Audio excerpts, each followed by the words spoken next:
Bom dia, pessoal. Sejam muito bem-vindas e bem-vindos a mais um Manhã Diversa. Que maravilha ter a sua companhia nessa quinta-feira. E bom dia para você também, minha companheira de todas as manhãs, Mariana Zacaron. Bom dia, Roberta. Bom dia para você aí de casa. Hoje é quarta-feira, dia 15 de setembro, uma data muito importante, principalmente em ano eleitoral, porque hoje é Dia Internacional da Democracia. E esse é o tema que a gente escolheu para nossa série Eleições 2022. Você se considera uma pessoa consumista? A partir de quando esse estilo de vida pode se tornar prejudicial? Essas são algumas perguntas que nós vamos responder hoje aqui no nosso programa. E nós queremos a sua participação. Envie seu comentário ou pergunta sobre um desses temas pelo WhatsApp 32999397416. Nós vamos adorar receber a sua mensagem. Quinta-feira é dia de resenha esportiva aqui no Manhã Diversa. Vamos saber então com o nosso craque Gabriel Luterbach quais são os destaques. Gabriel, bom dia para você. Os flamenguistas continuam felizes, né? Bom dia, Roberto. Bom dia, pessoal de casa. Pois é, os flamenguistas estão felizes porque o Flamengo voltou a vencer agora dentro de casa por 1-0. Já tinha vencido fora de casa por 3-1 no agregado 4-1 e está na final da Copa do Brasil. O confronto vai sair de hoje entre Corinthians e Fluminense. No Resenha Esportivo a gente vai fazer o esquenta desse jogo e vamos falar do jogo de ontem. Da redação nós vamos direto para a cozinha do Manhã Diversa conversar com o chefe Arthur Veloso. Bom dia, Arthur. Que delícia você vai preparar para a gente nessa quinta-feira. Bom dia, Mariana. Bom dia, Roberta. Bom dia para o pessoal de casa. Hoje a gente vai de prato espanhol, Mari. É o fideus ou fideuá, né? A pronúncia varia um pouquinho da região da Espanha. O espanhol é muito vasto, né?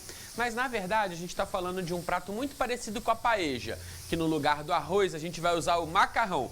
Vai ficar uma delícia. Só não vai ser de frutos do mar. A gente vai fazer com um porquinho para ficar bem mineiro. Bom demais, uma viagem ao mundo, mas sempre colocando então um toque brasileiro. Ou seja, muita coisa boa para você até o meio-dia. Então chega junto porque o Manhã Diversa começa agora.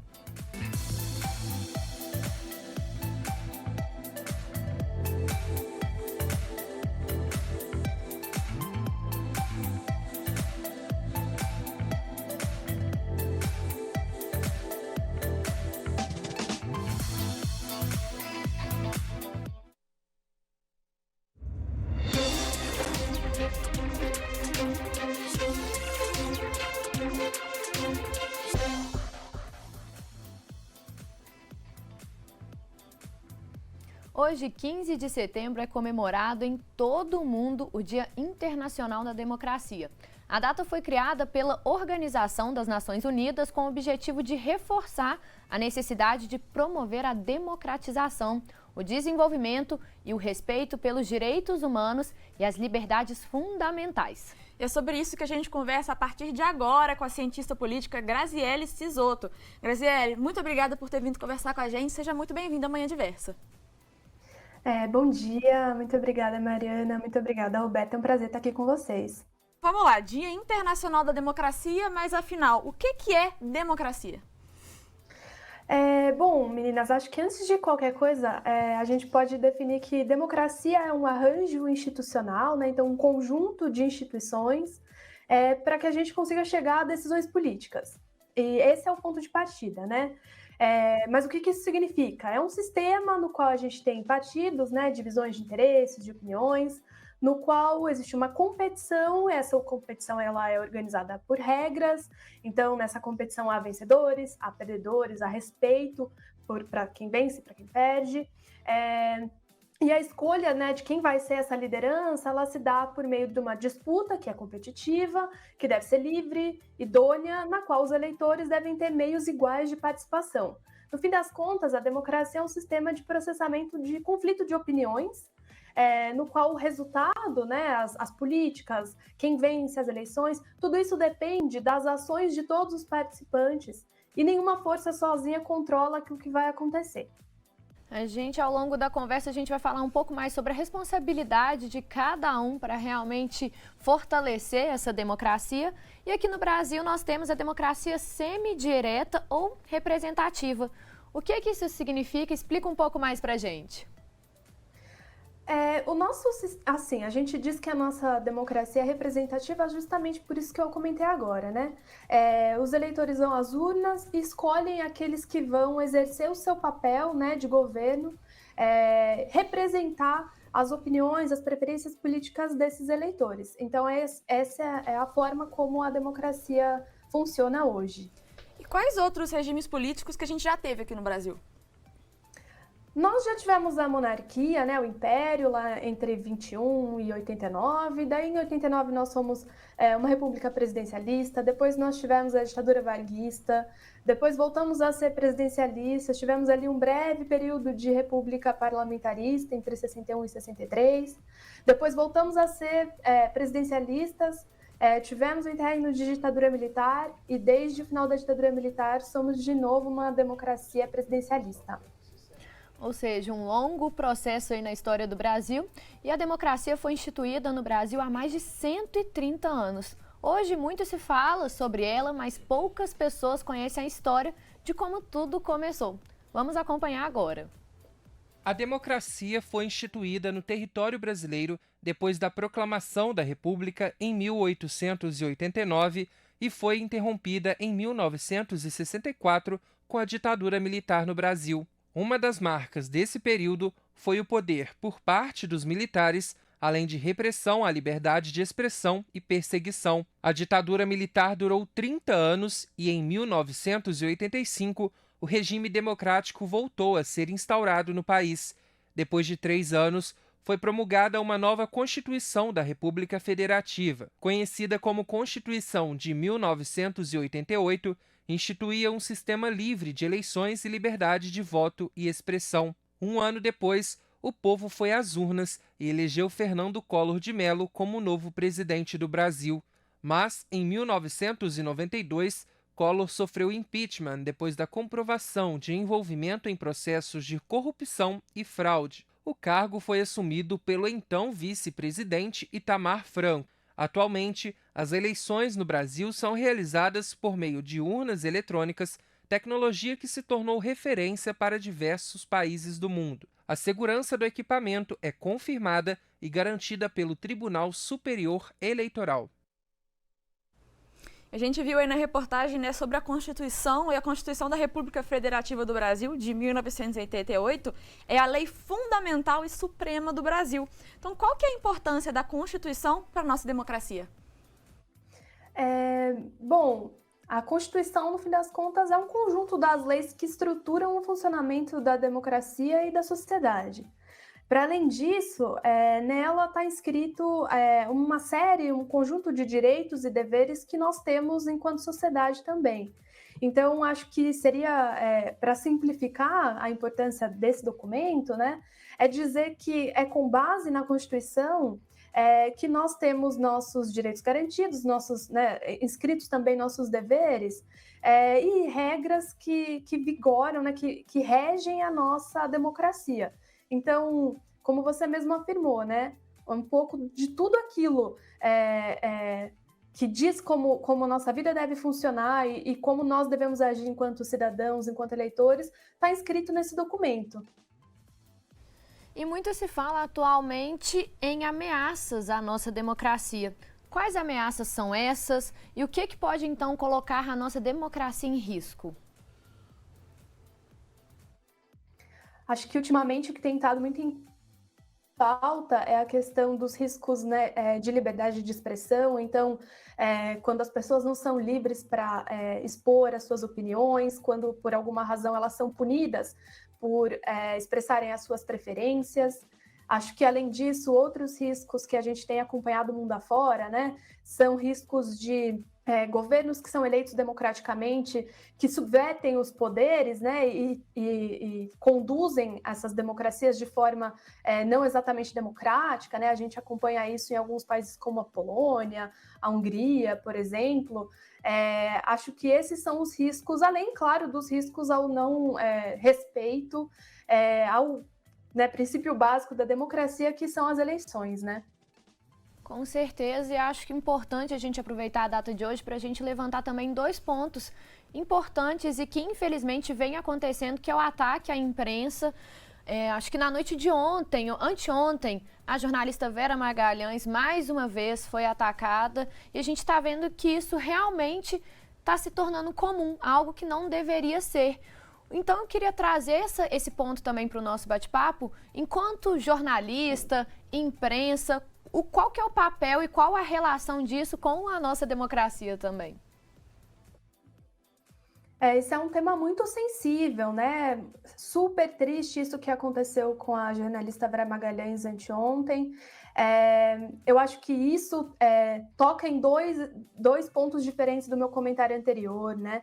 Que é sobre a liberdade de expressão, né? Que deveria ser garantida para todos nós, para jornalistas e para a população em geral, sem que a gente seja, né, de qualquer forma ameaçado por expressar as nossas preferências, as nossas opiniões.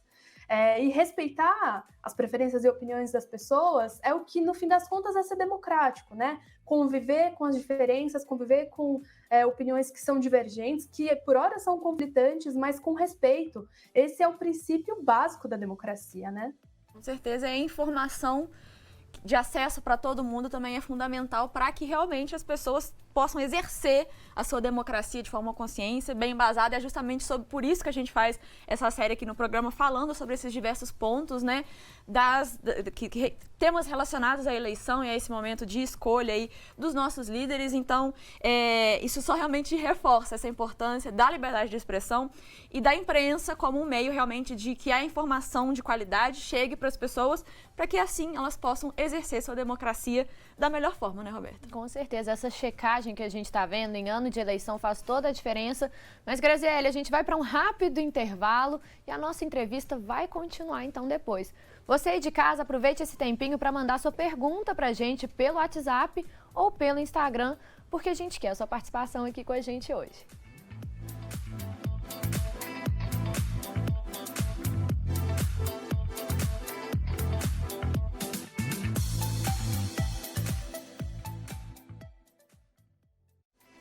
Voltamos com Manhã Diversa, agora são 10 horas e 16 minutos.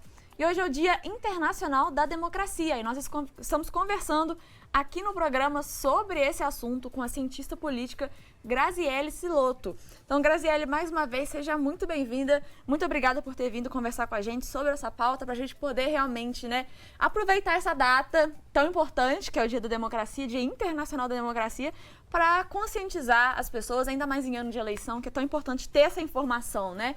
Então, no bloco anterior, a gente falou um pouco sobre o que é a democracia, entender um pouco da história da democracia no nosso país e sobre a importância da Constituição. E a Constituição garante também a possibilidade de consulta aos eleitores, né, por meio dos plebiscitos, que é o referendo ou iniciativa popular. Mas por que não é tão comum a gente ver isso acontecer, né? Esses plebiscitos, referendos ou iniciativa popular, por que a gente não vê isso com tanta frequência no país, sendo que essa é uma possibilidade que existe? Essa é uma pergunta difícil, Mariana, mas assim, vamos pensar um pouquinho como um político, né? Por que um político faria, então, um plebiscito? Acho que um primeiro ponto é se ele imagina que ele vai ganhar. Então, e que ele não ganharia, né, não aprovaria essa matéria de qualquer outra forma. Então, uma forma de você levar um assunto para o debate público aprovar essa proposta, e que esse político não conseguiria aprovar de uma outra forma. Uma outra possibilidade ainda seria que o plebiscito seria uma forma de resolver, então, uma questão de difícil solução. Por exemplo, acho que um exemplo bom talvez seria o plebiscito do parlamentarismo de 93, né? É uma proposta que perdeu, né, na votação da Constituinte de 87, mas nas negociações essa pauta voltou como um compromisso. Esse compromisso seria, então, uma realização de um plebiscito desse assunto em até 5 anos a partir dali, para saber se a opinião do eleitor tinha mudado ou não, né? No fim das contas, a gente sabe o resultado não mudou, a gente continuou tendo um regime presidencialista. Acho que uma terceira possibilidade ainda é a mobilização de eleitores ao redor de uma determinada questão, inclusive visando, né, um ganho eleitoral futuro, né, possível. Então, você mobiliza a opinião pública e a opinião pública no futuro fica mobilizada sobre isso e apoia, eventualmente, um candidato que leva essa pauta adiante como uma promessa de campanha, né? Eu acho que existe alguma fantasia, talvez, ao redor de como os plebiscitos funcionam, né? A ideia de que o povo daria um veredito. Mas a gente também deve ficar um pouco vigilante, eu acho, porque, no fim das contas, a gente acredita que a vontade popular vai se manifestar de forma aberta, etc., mas a verdade é que tem muitos intermediários, né? Quando a gente fala de plebiscito, a gente também está falando de toda uma campanha ao redor de um assunto que vira pauta, e essa campanha, obviamente, é alimentada por setores de interesse. Ora, esses setores de interesse podem agradar as pessoas, ora não. E, no fim das contas, o plebiscito ele acaba simplificando uma decisão que, por vezes, é muito complexa, né? A simplificação ao redor do sim, ao redor do não, para questões que envolvem definições muito amplas, né? Por exemplo, se a gente for pensar sobre a questão do desarmamento, né? A gente votou no sim ou no não, mas, no fim das contas, essa proposta, ela é muito ampla, né? O que poderia significar? A gente daria armas para as pessoas de que forma? Qual seria a legislação ao redor disso, né? Eu acho que é importante que a gente lembre que é no detalhe que mora o perigo. E o plebiscito não permite que a gente verse sobre os detalhes, né? Só sobre uma ratificação, sobre o sim ou não de uma proposta. Então, o plebiscito é uma iniciativa difícil. Acho que essa é uma simplificação do assunto. E a partir de 45, o país entrou em um processo de redemocratização e houve a criação do novo Código Eleitoral e a reinstalação da Justiça Eleitoral. Em um ano de eleição, e principalmente hoje, que é o Dia da Democracia, eu gostaria então que você reforçasse a importância desse direito ao voto e também a confiabilidade nas urnas. Olha, Roberta, o voto é a nossa principal forma de manifestação de opinião política, de preferência política, como a gente faz valer as nossas possibilidades de direitos, né, de exercer a nossa cidadania. Como a gente escolhe os nossos políticos e esses políticos vão governar a nossa vida nos mínimos detalhes pelos próximos 4 anos. Se isso não é o suficiente para convencer as pessoas, né? Eu, sinceramente, não sei mais o que é. Que a gente vá expressar nessa vontade, que a gente vá às urnas dizer quem a gente acha que deve nos governar, isso é primordial na democracia. E confiar nas urnas é confiar num processo que já foi analisado, que já foi ratificado como confiável, né, pelos órgãos da Justiça Eleitoral, e é confiar no resultado, respeitar o resultado que é certo. A urna eleitoral, ela é auditável, ela é segura, ela testa o resultado de forma certeira, com confiabilidade. E aí, acreditar nisso é respeitar o resultado do processo eleitoral democrático, é respeitar a democracia em si. Com certeza. E a gente entende, então, aí, como você disse, né? Essa importância do voto, ela tem que estar clara para todo mundo e é algo muito simples, né? Realmente a gente definiu o nosso futuro através do voto. Mas, para além do voto, é possível... qual que é a importância, então, e o papel de cada cidadão nessa consolidação do processo democrático? A gente sabe que o voto é primordial, mas de forma mais ampla, né? Nós, enquanto cidadãos, qual que é o nosso papel? Bom, além do voto, que é, com certeza, o primeiro passo da participação, de exercer a cidadania, eu acredito ainda que existem outras formas de participar. A gente pode expressar nossas opiniões, a gente pode manifestar nossas opiniões. A opinião pública faz com que, expressar a nossa opinião pública, né, faz com que determinados assuntos virem pauta na política, e esses assuntos que viram pauta, eventualmente viram políticas de fato. Então, acho que expressar dessa forma, expressar nossas opiniões políticas por meio de manifestações respeitosas, com aqueles que discordam de nós, né? Então, respeitosas, de forma pacífica. Acho que tudo isso compõe o nosso papel de cidadão na consolidação desse processo, né, da democracia como forma de governo para a gente. E, Graziele, após toda essa nossa conversa, é possível dizer, então, que a democracia é o melhor regime político para o nosso país atualmente? Por quê? Olha, é difícil colocar juízo de valor nisso sem falar sobre a minha opinião pessoal, mas a gente já viveu períodos ditatoriais no Brasil, né? E o problema, né, dos períodos ditatoriais é que a nossa opinião como eleitor, ela não conta. Então, eu acho que dizer que a democracia é o melhor regime para o nosso país é dizer que a nossa opinião, quando ela conta num sistema de governo, isso faz com que o país, né, as regras de um país sejam mais responsivas às nossas preferências, aquilo que a gente precisa para a nossa vida, né, que quem melhor do que nós para decidir sobre exatamente isso, aquilo que é melhor para a gente. E sem contar que é um sistema de processamento de conflito, como eu falei no início da entrevista, né? De maneira muito pacífica. Então, medidas são aprovadas, os parlamentares debatem na Câmara, no Congresso, as preferências elas estão ali em embate, mas é um embate pacífico, é um embate que é respeitoso, ou que deveria ser todo o tempo respeitoso. Às vezes a gente sabe que não é assim, e a gente está no nosso papel de reprovar esse tipo de comportamento, né? Quando ele não segue a regra, quando ele não respeita a opinião contrária. Então, acho que dizer que a democracia é o melhor regime para o nosso país é, no fim das contas, dizer que a nossa opinião, né, que a gente exerce se manifestando, que a gente exerce votando, que a nossa opinião ela é aquilo que legitima a democracia, porque ela é expressa por meio do voto, por meio dessas manifestações. Então, acho que de forma sucinta, dizer que a democracia é melhor é dizer que sim, é melhor porque a gente consegue expressar nossas opiniões diferentes sem que isso vire um conflito aberto, né, de forma violenta. E a gente consegue levar as nossas preferências para a política, e os políticos transformam essas preferências, ora, em políticas públicas, né? Graziele, para a gente finalizar o nosso bate-papo, a gente focou muito até agora na democracia no Brasil, né? Nessa importância para o Brasil, já que a gente está em ano de eleições nacionais. Mas hoje é Dia Internacional da Democracia, né? Que foi uma data estabelecida pela Organização das Nações Unidas. Então, para a gente fechar, qual que é a importância da democracia num contexto mundial, não só para o Brasil, mas acho que para o mundo todo?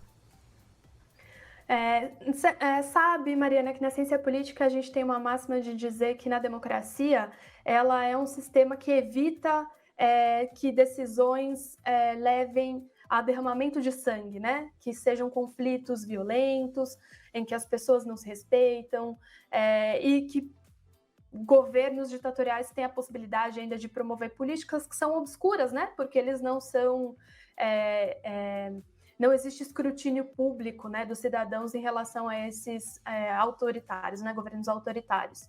Então, a democracia, mais do que um sistema de governo, mais do que uma forma de processar conflitos, ela é um sistema político que trouxe paz para os governos, e que trouxe respeito, e que possibilita que políticas e políticos estejam sob o escrutínio dos cidadãos, dos eleitores. A importância disso é que a gente tem um mundo que é mais responsivo à opinião das pessoas. A gente também tem visto que ele tem sido cada vez mais inclusivo para diferentes grupos e minorias, o que é profundamente importante, né? Que esses grupos estejam inclusos no processo político, que tenha políticas voltadas para essas pessoas. Então, assim, um sistema que promove governos pacíficos, um sistema que promove a opinião das pessoas, que inclusive dá espaço para a opinião e para direitos às minorias, né, que essas minorias sejam respeitadas. A importância da democracia, ela está justamente nesse ponto, que as pessoas sejam respeitadas, que elas vivam em paz, mesmo que elas discordem entre si, né? A democracia é um sistema que comporta esse tipo de situação. Graziele, muito obrigada pela sua presença hoje. Realmente, eu acho que as suas respostas foram muito esclarecedoras. Vida longa à democracia, então, no dia de hoje. Muito obrigada. Obrigada, meninas. Muito bom participar aqui com vocês. Vida longa à democracia.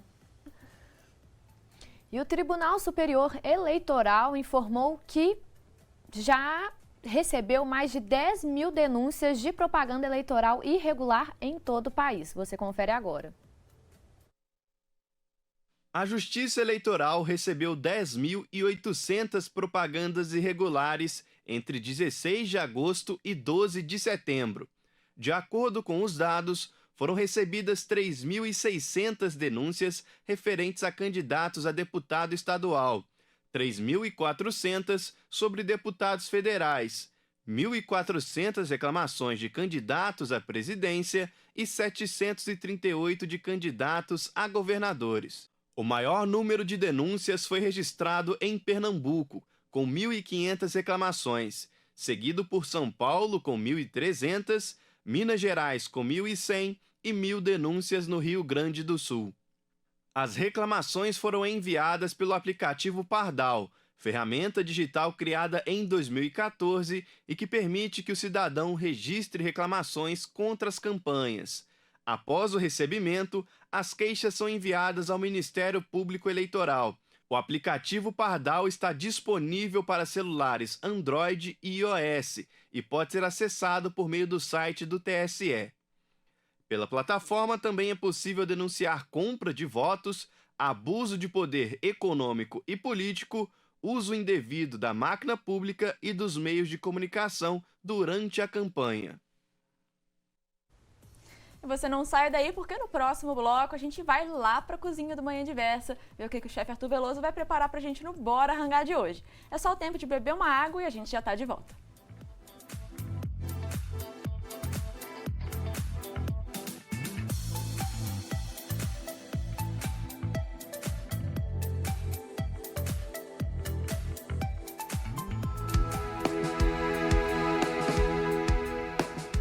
Estão abertas até amanhã as inscrições para o casamento comunitário em Vespasiano, região metropolitana de Belo Horizonte. São 50 vagas para casais. Os interessados devem ir até a sede da Defensoria Pública ou no Centro Judiciário de Solução de Conflitos e Cidadania do município.